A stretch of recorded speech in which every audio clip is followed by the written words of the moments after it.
Concept: reverse customization. Reverse customization is a business model triggered by user orders and enabled by flexible production technology, which highlights large-scale personalized production that combines industrial efficiency with personalized experience. My friends all know that I am quite thin. Well, actually, very thin. So, many of my clothes, especially suits and village clothes, are custom-made. They fit well, but the price is relatively expensive, so I have never had a perfect solution. I have an entrepreneur friend named Zhang Yunlan. There is a suit factory in Qingdao called Hongshu Suit. One day, she said to me, "Run, let me take care of your suit." So, she sent a girl to measure 22 data points on 19 parts of my body. Then, we sat in front of the computer. You know, the collar of a suit can be slanted up or down. The buttons on the cuffs can be 4 or 5. The buttons on the front can be 1 or 2.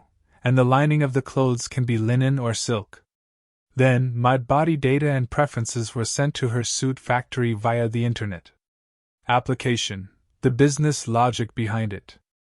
I specifically asked Zhang Yunlan to take me to her factory. A huge machine cut the fabric I chose. I have visited many clothing factories before. The previous approach was to stack a thick pile of fabric on the table, put a pre-drawn clothing pattern on top, and then a skilled worker would push a vertical cutting knife all the way down. Finally, this pile of fabric would produce identical clothes, which is called industrialization. But she is not like that. She only cuts a piece of cloth for me. After cutting, she attaches an RFID chip to the fabric and hangs it on a pole to go through the assembly line. When she reaches a sewing worker, the worker touches the chip on the sewing machine's computer, and the computer tells the worker what color thread to use, what kind of button to put on, and which fabric to sew together. Then the worker starts to change the thread and sew the fabric. In this way, until the end of the production process of the entire suit, I couldn't help but ask Zhang Yunlan, "Isn't this reducing efficiency? Isn't it more efficient for a worker to do only one action a day?" She said, "Yes, production efficiency has indeed decreased. Originally, a worker could make 100 pieces of clothing a day, but now they can only make 90, a decrease of 10%. But do you know what?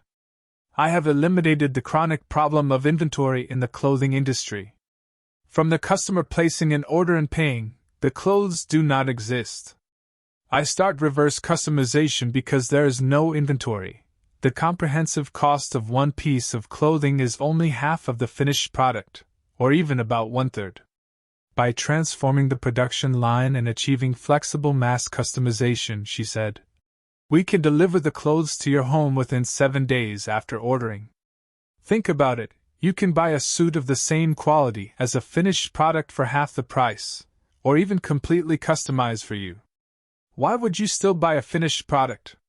Summary: suggestions for using reverse customization. First, the premise of reverse customization is modularity.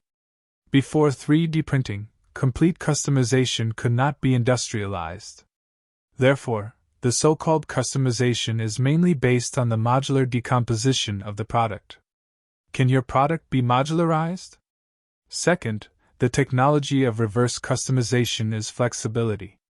Flexibility means that by transforming the production line, small batches, preferably single-piece production, can be achieved, and the production cycle can be shortened, for example, 7 days, or even 1 day. Small batches and short cycles are the technical basis of reverse customization.